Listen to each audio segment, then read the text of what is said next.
I'm Dr. Musil, and welcome to part 2 of lecture 3 on moral conventionalism. In the first part, right, the first video, we discussed his notion of the state of nature, sort of that beginning point, life without societies, civilizations, and governments in place, right? Basically a state of anarchy. We talked about why that was such a nasty scenario for Hobbes. Again, all based on this underlying pessimistic view of human nature. Of course, we talked about that at length as well. And then we talked about why the state of nature is not such a pretty picture for him, and we talked about then this impetus or reason for us getting out. Okay? And so, and of course, that was the impetus then for the emergence and institution of governments, societies, and civilizations. Right. So now we're going to turn our attention to that process of getting out of the state of nature and talk about that in a little bit more detail. We'll get into here first, then distinguish between what he means by rights versus laws, and then we'll get into the so-called laws of nature and talk about them in more detail. Okay? And the laws of nature, as we'll see, are kind of the rational steps that he thinks are necessary to get out of the state of nature. Okay? So what does he mean by rights, and what does he mean by laws? Rights, and we alluded to this in the first video for this lecture, right? We have that right to everything, right? What does that mean? A right for him means an ability or freedom to do something, right? So if we have a right to everything, it means we have the freedom or ability to do whatever we want. Okay? So remember, that was the problem in the state of nature, is that, not that I have the right to everything, but you guys all have the right to everything. That's the problem, okay? Because I can't trust you guys, so says Hobbes, right? So rights are the ability or freedom to do what we want, right? Or the ability to do something. So if I have a right to everything, that means I have freedom or ability to do whatever I want. Remember the right of nature. He references this right of nature. That's our freedom or ability to do whatever is necessary to survive. Okay? No matter what, he says, we always ought to have that right of nature, that freedom or ability to do whatever is necessary to ensure our survival. A law, on the other hand, is a kind of a rational rule, something you have to do in order to get something you want, in order to attain something. So I think an important facet of this concept of a law for him and others, as we'll see, there's similarities to how he thinks about a law and how, like, Immanuel Kant thinks about a law. We'll talk more about him way down the road later in the course, but we've mentioned Kant a few times, right? He talks about laws too, and there's, it's important for most of these guys that talk about laws in this way, right? The idea is that it's a rational process, right? It's spelling out something that's necessary. So fortunately, we're in this state of nature, right? It's a really crappy scenario, but fortunately, we have these brains, right? This ability to reason. We have this rational capacity, this ability to reason and to think about what we need to do to get the heck out, right? This place sucks. It's a constant state of war and fear. Well, how do we get out? Well, our rational capacity is what allows us to figure out what's necessary. So it's a very rational process for Hobbes. So I think it's important to note that. Okay, so laws are discovered by reason. It's something that's rational in nature, and it's spelling out kind of what's necessary in order to get something that you want. So it's sort of spelling out a rule that you have to follow in order to attain something. Okay, so turning our attention then to slide or page 16, going back, right? The state of nature stinks. Remember, in the state of nature, everyone has the right to everything. That's not good because of the reasons we talked about, right? Because you can't trust anyone else. Okay, so that absolute freedom or that right to everything leads to a constant state of war and fear, a sense of fear, and then constant state of war.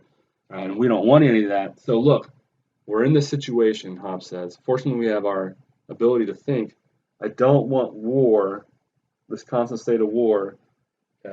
What do I need to do to avoid that then?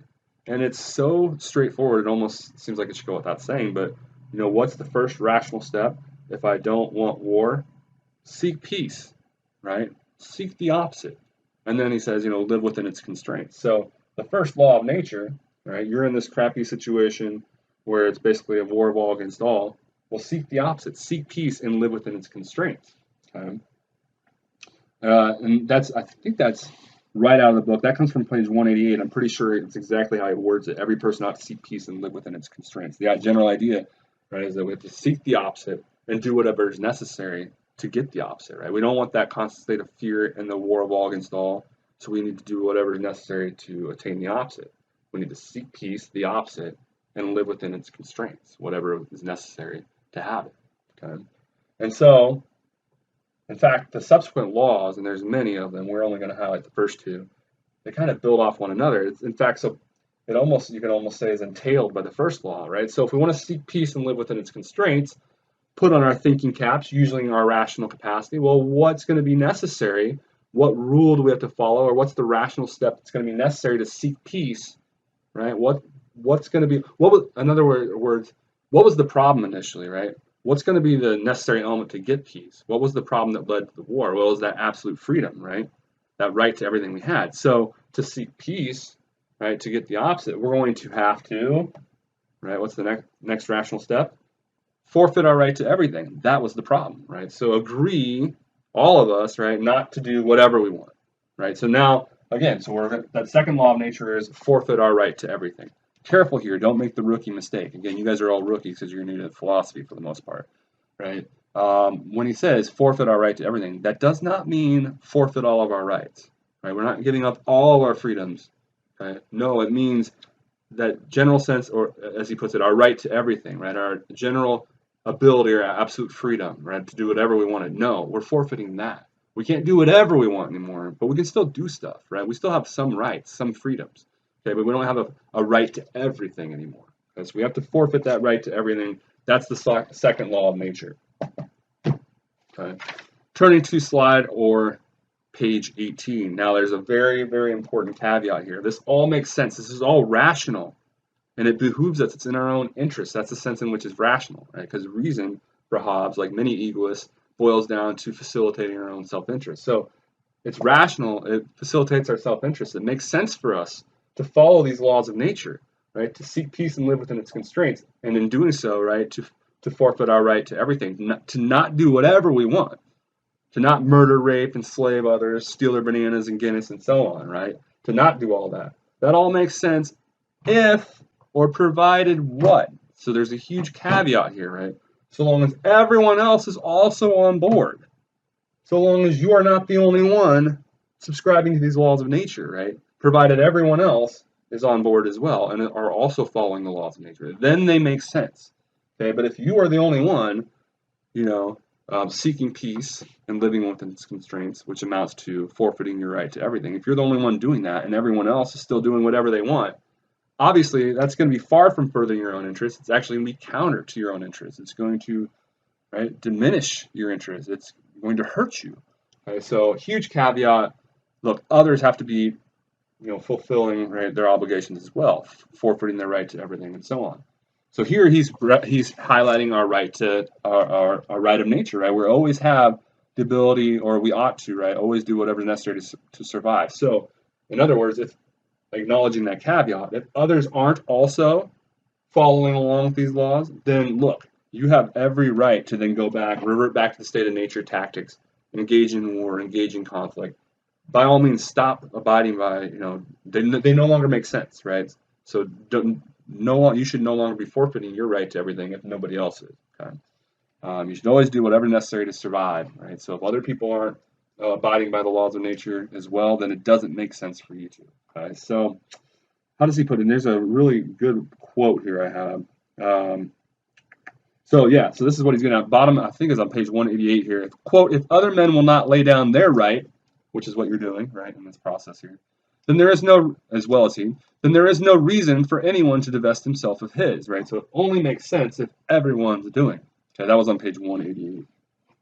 Okay, so I think that, that makes sense. Okay, so these are rational. It makes sense. They're in your own interest, provided everyone is on board. Okay, if that's the case, everybody goes along with it. Well, then we've escaped the state of nature.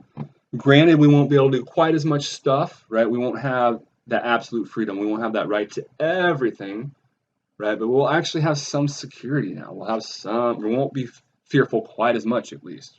We won't be experiencing that constant state of war like we were in the state of nature, or so says Hobbes. Okay, so turning to page or slide 19, just wanted to mention here real quick, right, that we've already highlighted this concept, and we'll highlight it more in the next lecture as well when we get to Locke. This idea, right, that this is a social contract. So in this process, we're forming, if you will, a social contract, an agreement of sorts. And John Locke is also a social contract here. So Thomas Hobbes John Locke, arguably, the most famous social contract theorists. They're known as social contract theorists, and you can kind of see, the idea of how a social contract is at work here, right? Again, we're getting out of the state of nature. We come together. We make these agreements, right? These concessions. I agree not to do certain things to you, and you make a similar agreement not to do them to me, right? And in that process, the idea is we're forming a contract, right? We're making an agreement, a social contract. Okay. And for Hobbes, not for Locke, okay, because Locke does believe in a natural sense of justice. So we alluded to, some important differences between them. We already highlighted in the first part of the first video for this lecture, their difference in their underlying view of human nature. Locke is much more optimistic. Okay, but he also believes, contrary to Hobbes, Locke also believes in a natural sense of justice. And I'll talk more about that in the Locke lecture. But remember, for Hobbes, no, there's no natural sense of justice. If we're back in the state of nature, for Hobbes, right, there's no such thing as right and wrong. Force and fraud keep you alive longer. Those are actually great things in the state of nature. Okay, so it's only right upon the institution of the social contract that for Hobbes we even gain finally some semblance of morality. Right? So I just want to point that out too, right? Because we are here for moral philosophy, right? For Hobbes, it's at this point when we've instituted the social contract that we actually get a viable sense of morality. Not for Locke. Locke thinks that we had a sense of morality back in the state of nature, but again, they're both social contract theorists, and for Hobbes, when we finally institute that social contract, is when we finally get that idea of morality, a sensible idea of morality in the first place. Turning to page 20 or slide 20, I wanted to highlight, again, so related to this idea of the social contract, tying that together with his, remember, Hobbes' underlying pessimism. Oh boy, that's way off probably. You marry those two together, right? This idea of the social contract with his underlying pessimistic view, and you're going to see then the reasons why he takes pains to emphasize a few things, right? So we're going to talk about what I'm getting at here is his suggestion that we need a very coercive power, a very powerful sovereign in place to mete out punishment for not abiding by the social contract. So remember, we come together, we agree not to do certain things. But remember, for Hobbes, right, given his underlying pessimistic view of human nature, you can't trust people, right? So we'll make all kinds of agreements, but if we can, we'll try to weasel our way out of them and get away with stuff, right? So the best ideal scenario, right, for the ultimate egoist is to make all kinds of fanciful agreements and then to still, snakily get other stuff as well, right, in the process, right? So whatever we get, in other words, whatever we can get away with, we're going to try to get away with. And so recognizing that, okay, you can't just have a contract and make all these agreements. You have to have some means by which to ensure that the contract will be fulfilled, right? Be abided by. And hence, that's then the need for a powerful sovereign. Again, probably not the right spelling, apologize for that. Powerful sovereign is needed to ensure that we actually do what we say we're going to do. Again, that goes back to his view of us, right? That we're not trustworthy at a basic level. So without powerful sovereign in place, we're going to have these agreements made, but then nobody's going to follow them. Okay, blah, blah, blah. So, and here's another famous quote, again, supporting what we were just saying here, right? This is the way Hobbes himself makes the point. This is on page 190 of the textbook. He says, quote, "Covenants without the sword are but words and of no strength to secure a man at all. They're meaningless, more or less, on his account, right? If you just make agreements without instituting any means to make sure that they're fulfilled, they're practically worthless for him, given human nature again and how untrustworthy we are. But again, take somebody else, maybe somebody like Locke, maybe our word is all we need, right? Maybe most of us are trustworthy, but not for Hobbes, right? No, you're going to need an all-powerful sovereign in place. Basically, in fact, it would be better off, it seems like, under Hobbes, and we'll get more into this when we get into the next lecture on Locke and juxtapose those two. It would seem like, excuse me, we'd in fact be better off under a dictator, some sort of malevolent tyrant, right? who is extremely powerful, we'd still almost be better off in that situation than we would be back in the state of nature. It seems like, according to Hobbes, again, given his very dreary view of our underlying human nature, because at least we have some sense of expectation still within, that social contract. Granted, it can be much better. Right back in the state of nature, there's a ever-present, constant sense of fear and dread and worry of survival. Okay? So I want to point that out, right? That even in the worst possible seeming scenario in terms of a government being in place, the sovereign being in place, it seems like that it's still better in Hobbes' mind than the state of nature. That's how bad the state of nature is. Now, Locke would never agree with that. In fact, that gets at the real difference between him and Hobbes in terms of why so many more Americans are familiar with Locke as opposed to Hobbes, because Locke says, no, in fact, there are several instances where social contracts can be terrible, and you're better off revolting against the sovereign, right, that's overseeing such contracts. If they're terrible, if they're not seeing to your interest, revolt. Don't stay with such a sovereign. Whereas Hobbes says, no, you're better off not revolting, even if it's a terrible tyrant. It's still way better in that situation than going back to state of nature. Well, can you tell why then the founding fathers of the United States latched onto Locke as opposed to Hobbes? Well, that's why, right? Because Locke is justifying revolution, whereas Hobbes isn't. Okay? And that, again, goes back to their fundamental disposition to human nature, right? Locke is not the pessimist Hobbes is. We go back to state of nature, it's not going to be as dreary as Hobbes says. That's why it's better to get out of a crappy government and revolt against the government and go back to state of nature for Locke, right, than it is to stay in too powerful of a sovereign that's neglecting your interest, turning into a tyrant. The state of nature for Locke could be much better than that situation. But for Hobbes, that's not the case at all. And again, that goes back to his very, very pessimistic underlying view of human nature. Okay, so quick summary of Hobbes' view, and then we'll let you go, and we'll move on to Locke in the next lecture. Okay, so it's reasonable. So this is 21, slide 21. It's reasonable to cooperate so long as that cooperation, this is the major point that we just got finished hammering home. So long as that cooperation can be sufficiently enforced, right? It makes sense to cooperate, to come together, to form a contract, so long as we can ensure that everybody's following those laws of nature and following the contract in general, right? Which is why we need that, right? The powerful sovereign. So we give up our freedom, right? Remember, this is all egoistic in nature. We're giving our freedom supposedly for our own self-interest. Well, why is that? How is that? Because then we get some greater semblance, finally some tangible sense of security on Hobbes' account. We never had any sense of security back in the state of nature. Forfeiting our right to everything, right, that we have in the state of nature. By doing that, all of us together, we come together, right, and we finally have some degree of comfort. Okay? Now, granted, we're still locking our chests within our doors, right? Even when we have police and a government in place, we still lock our doors. Granted, that's the case. We're still way better off than we were in the state of nature. Now, somebody out there says, I don't lock my doors. And I say, well, what's your address? And I'll post it in the forums, right?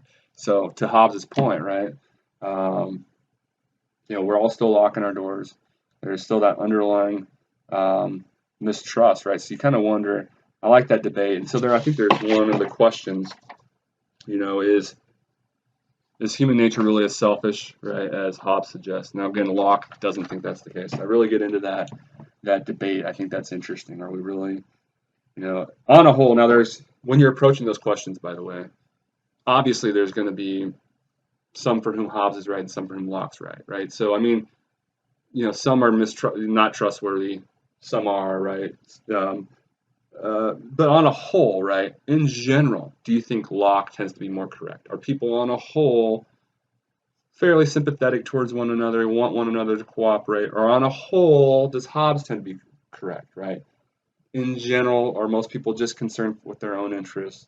In general, most people take the bananas if they knew they wouldn't get punished for doing so, right? Remember that example that we talked about? I think that was the last video, right, where I mentioned Hobbes and Locke. There's resources over there. Your stuff, right? Your packs of bubble gum or your bottles of water are over there. I can take them. Nobody's going to see me take them.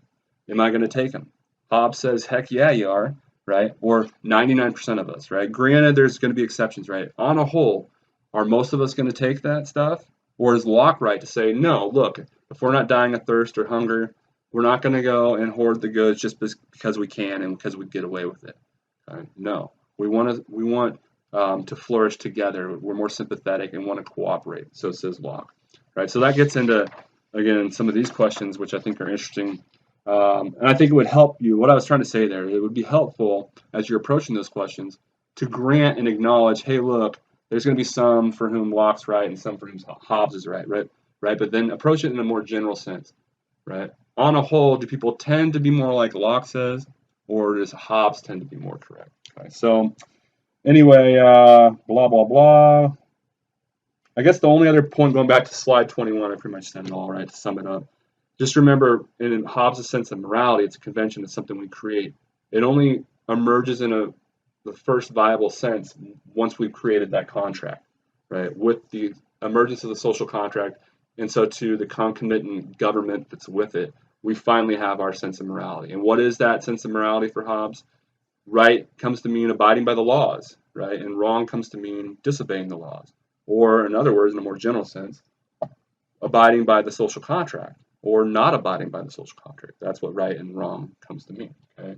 And it's moral conventionalism in the sense that morality is something we are creating ourselves because, as we've discussed, right, it furthers our own interests. Okay? It's something we're creating to help us survive and flourish. Okay?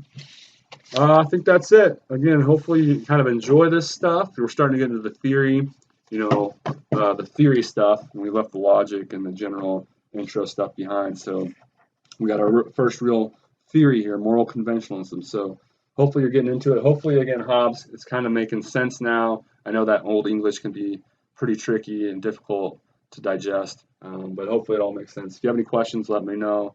Otherwise, don't forget to post your post in the forum for one of these questions, whether it be the intermission questions or the reflection time questions at the end. Until next time, see you later.